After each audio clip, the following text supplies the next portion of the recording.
Pusat Disabilitas Universitas Hasanuddin Makassar memiliki visi yakni mewujudkan lingkungan akademik Universitas Hasanuddin yang inklusif yang mengutamakan penerimaan terhadap keberagaman individu dengan disabilitas, penerapan aksesibilitas, dan akomodasi yang memadai, serta memastikan partisipasi dan kolaborasi yang seimbang tanpa diskriminasi.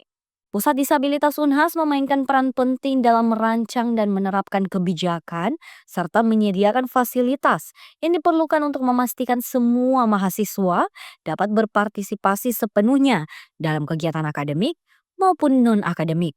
Namun, dalam kegiatan akademik, mahasiswa disabilitas masih dihadapkan pada kendala persepsi dari dosen dan sivitas akademika lainnya. Kepala Pusat Disabilitas Universitas Hasanuddin, Dr. Ishak Salim SIPMA, mengungkapkan jika saat ini Pusdis Unhas telah beroperasi selama 1 tahun 5 bulan. Sejauh ini, tantangan terbesar yang dihadapi adalah masih pada persepsi sebagian besar dosen dan sivitas akademika mengenai keberadaan mahasiswa difabel. Tantangan terbesar itu masih pada persepsi dari banyak dosen atau sivitas akademika tentang keberadaan mahasiswa disabilitas. Kami belum bisa menjangkau semua fakultas untuk mensosialisasikan perspektif disabilitas bagi dosen-dosen dalam memberikan layanan pendidikan kepada mahasiswa disabilitas yang beragam. Untuk itu kami berharap semakin banyak upaya sosialisasi di setiap fakultas dan bahkan di setiap departemen yang terdapat mahasiswa disabilitas untuk mendapatkan atau mendiskusikan hal-hal terkait pembelajaran mahasiswa disabilitas. Mahasiswa difabel Unhas Muhammad Ilham dan Fitrah Ramadan turut memberikan pandangan terkait sosialisasi itu. Keduanya mengungkapkan bahwa untuk mewujudkan kampus yang inklusif dibutuhkan dukungan dari semua pihak. Yang kami butuhkan sejauh ini adalah sebetulnya bagaimana kemudian kampus lebih aware lagi ya, karena seperti yang dibilang tadi Pak Ishak, masih kurang sosialisasi terkait dengan pusat disabilitas.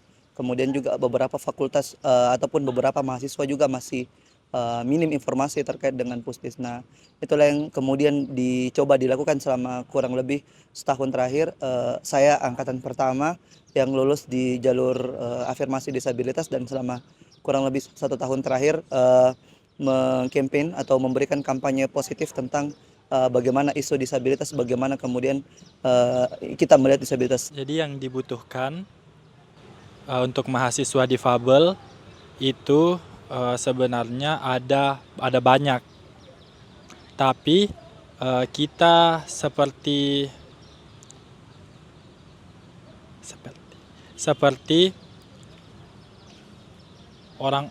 orang dewasa, kita sebagai orang dewasa perlu melihat bagaimana cara memberikan aksesibilitas untuk semua difabel. Sedikit lagi kita berada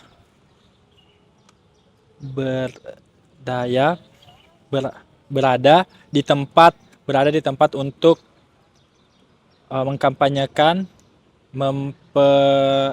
mempraktikkan,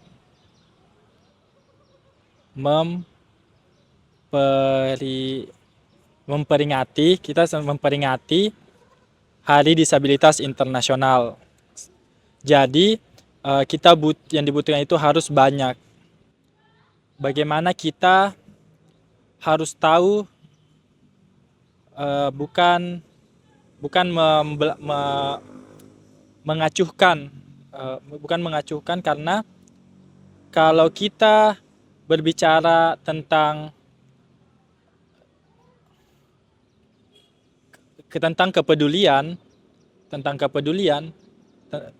disabilitas itu harus serius, bukan tentang seperti itu. Jadi kita itu serius. Jadi semua fakultas itu harus belajar dari teman-teman disabilitas langsung untuk ikut untuk ikut juga terlibat Hari Disabilitas Internasional. Karena yang dibutuhkan itu masih banyak sekali. Saat ini Fakultas Ilmu Sosial dan Ilmu Politik, FISIP Unhas, serta Fakultas Ilmu Budaya, FIB Unhas, menjadi contoh utama dalam menciptakan lingkungan pendidikan yang inklusif bagi mahasiswa difabel. Menurut Kepala Pusat Disabilitas Unhas Dr. Ishak Salim SIPMA, dua fakultas itu memiliki lebih banyak pengalaman dalam berinteraksi dengan difabel. Ya, kalau saat ini FISIP dan FIB itu adalah fakultas yang paling banyak memiliki mahasiswa disabilitas, dan tentu saja mereka memiliki pengalaman yang lebih banyak. Dosen-dosen atau teman-teman non-disabilitas berinteraksi dengan difabel. Banyaknya mahasiswa disabilitas di fakultas tersebut juga membuat lebih banyak pendiskusian tentang aksesibilitas, inklusi pendidikan, dan seterusnya. Jadi jika seluruh fakultas juga menerima lebih banyak disabilitas, maka fakultas-fakultas yang lain juga akan lebih berkembang lagi. Ishak Salim pun berharap agar fakultas lain di Unhas dapat meniru pendekatan yang dilakukan oleh FISIP dan FIB dalam menciptakan lingkungan yang inklusif. Zara Sabita Suceng, Andrea Ririn Karina, Unhas TV.